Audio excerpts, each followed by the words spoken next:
G'day guys, Mac with the Outer Circle, and in today's episode we have another Heresy Thursday. And hey, I told you we'd be doing a video because we knew something would come.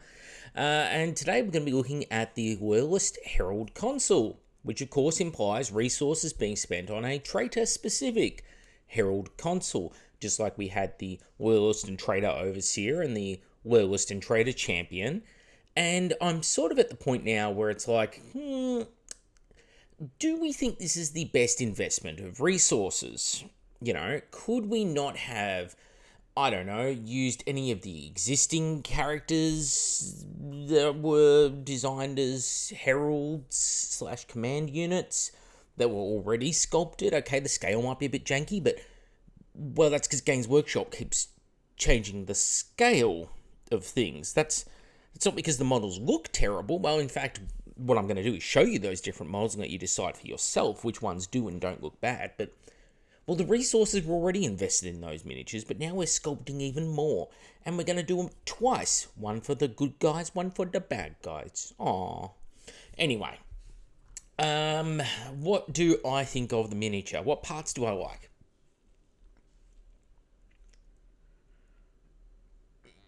Yeah, so anyway, that's the miniature. I'm not really keen on this I guess I like that it's more of a flat pose. I think that works well for heralds. There's no foot up on tactical rock. I appreciate that.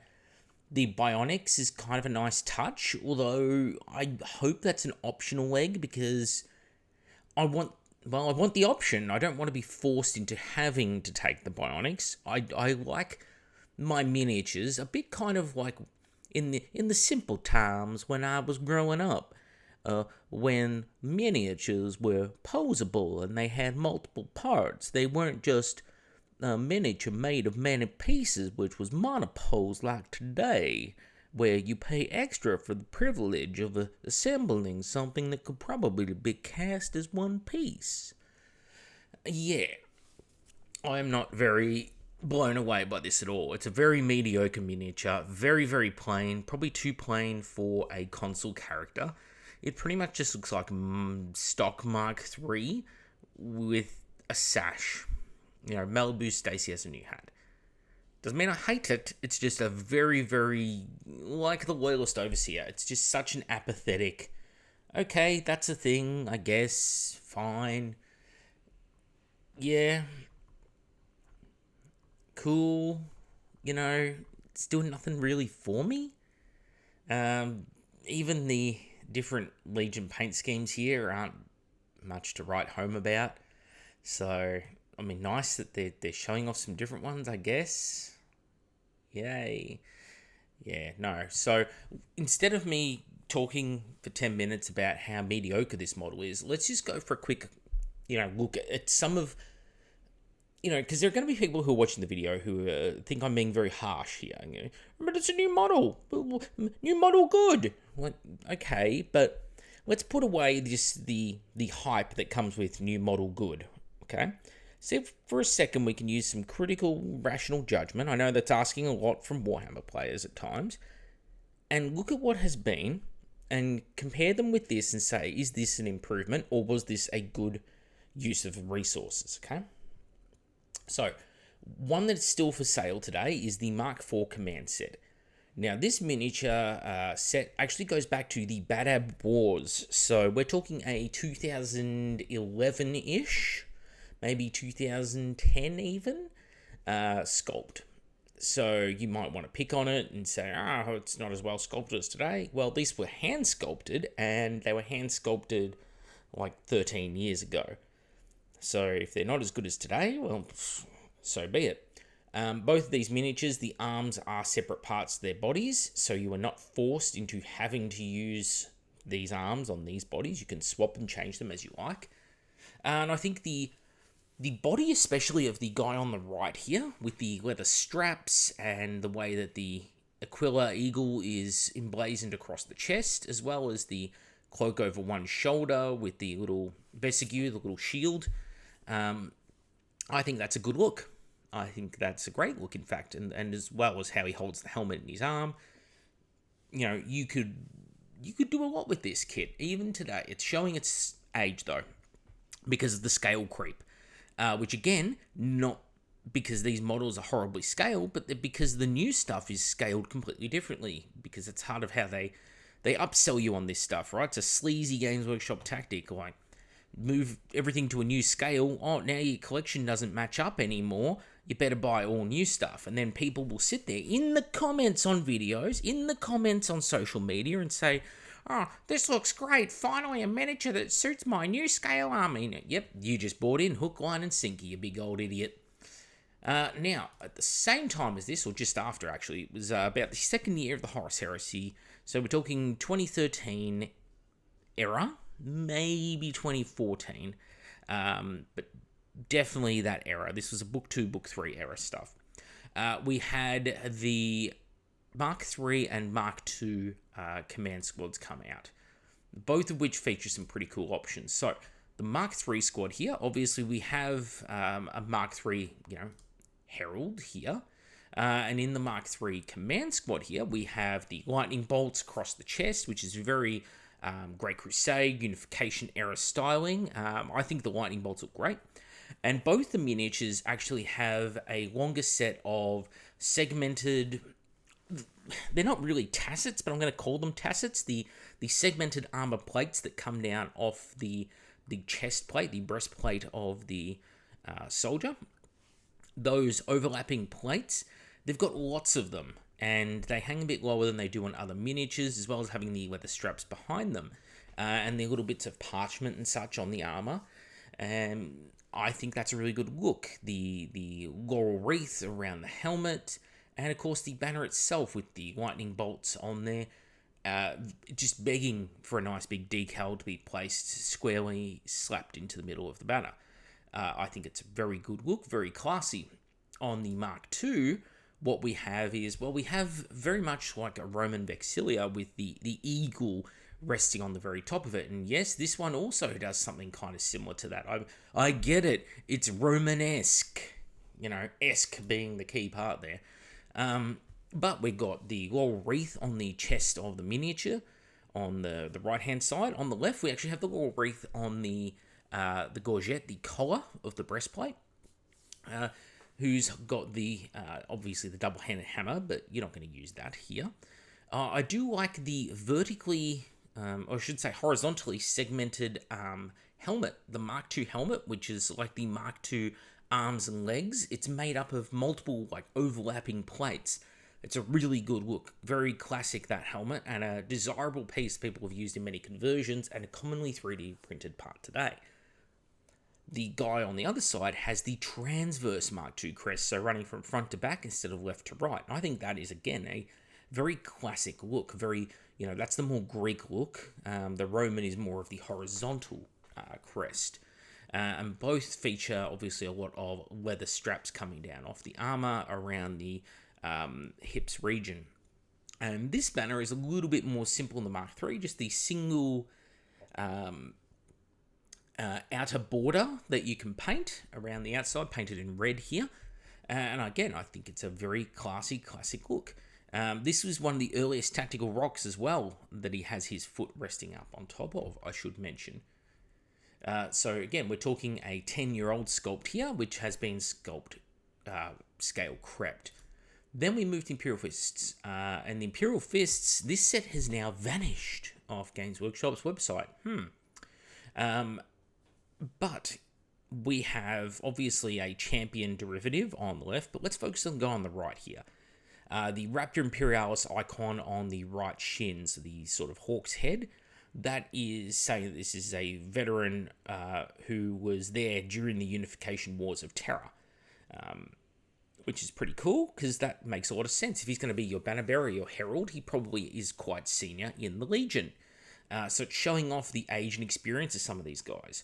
On the breastplate, we again have the lightning bolt motif, and he has a pretty cool tabard, which actually blends in really well with the Mark IV styling. He also has the Imperial Fist style Mark IV helmet with the laurel wreaths, and of course he has his banner, which has icons of Raptor Imperialis on the banner face. not just Imperial Fists icons, because again, it's telling you a bit of a story. This is a veteran of the Long War, as far as Horus Heresy is concerned. This guy has been around the traps, and this is there to show that to you. Then we go from there. The next one that came out, I believe, was the Ultramarines Legion Herald. This was sort of a store exclusive, limited time dealy.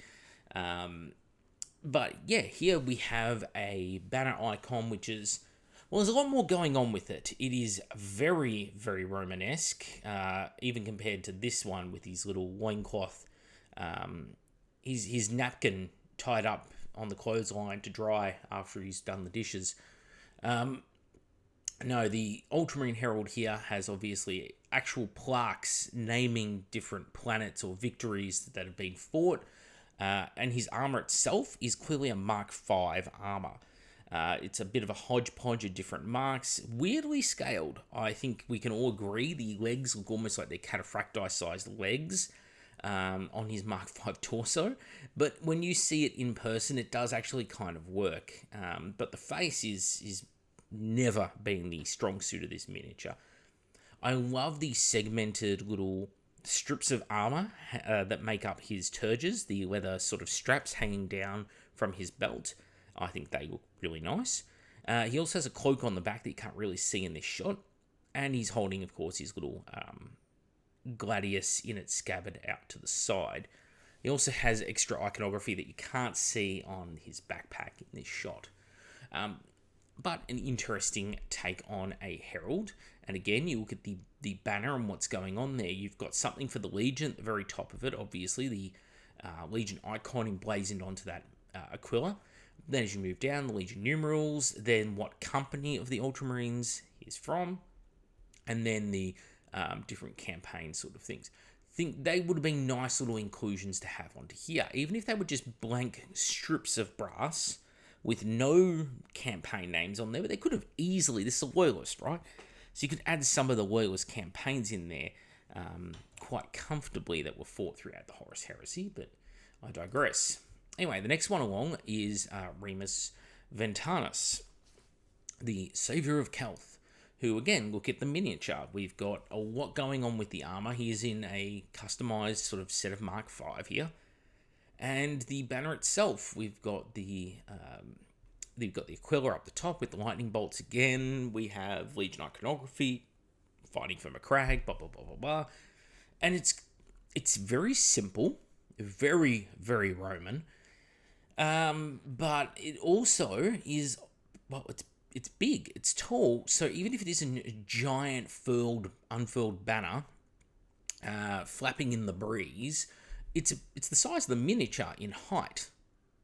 Even if it's made up with just these bronze cast plaques, and it looks, again, I think, gorgeous.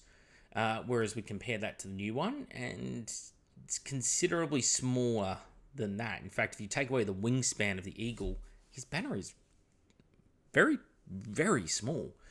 I just think Remus' one is quite a nice banner.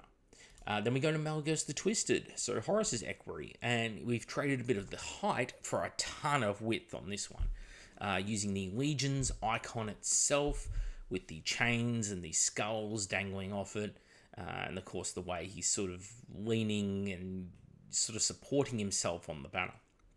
It's not a bad look at all, and screams of that Legion. It's almost a situation where it's like you've already got Ultramarines, you've already got Sons of Horus. I mean, they had Imperial Fists, so it's almost at the point where it's like, if you're going to invest the resources in making Traitor and Loyalist versions of the Herald, they may as well have just done one for each Legion, and that would have been a lot of fun for people. And then, of course, after Malgus Twisted, we have the current Legion Command Squad, which does something very similar in the small version of the banner with the leather straps and little symbol boy up the top, as opposed to taking the full-sized banner that's just screaming for decals.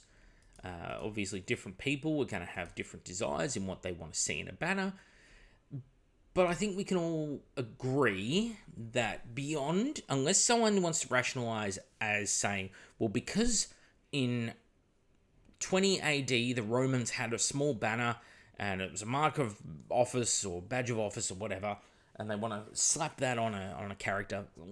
You can come up with all the cope you want in the world. I don't care, right? I'm thinking what looks good, what really stands out from the crowd on the tabletop. And this miniature I'm looking at really just looks like you could have kit bashed him out of this existing plastic set. Okay? His armor is absolutely nothing special in comparison to the rest of the set. It looks very, very stock. It's okay. They added these kind of like terribly made zigzags of lightning, I guess, coming off the upper thighs. Cool. Custom. And he's got a little, like, eagly boy at the bottom of his little tasset on his belt buckle, yay. It's very bland, okay? Again, compare it with miniatures that are 10 years old, okay? And what they looked like. Things like the Raptor Imperialis iconography. I think that would have suited so much better here than what we are seeing. Visually, I think this is very boring. And not everyone's going to want to paint that cloth either.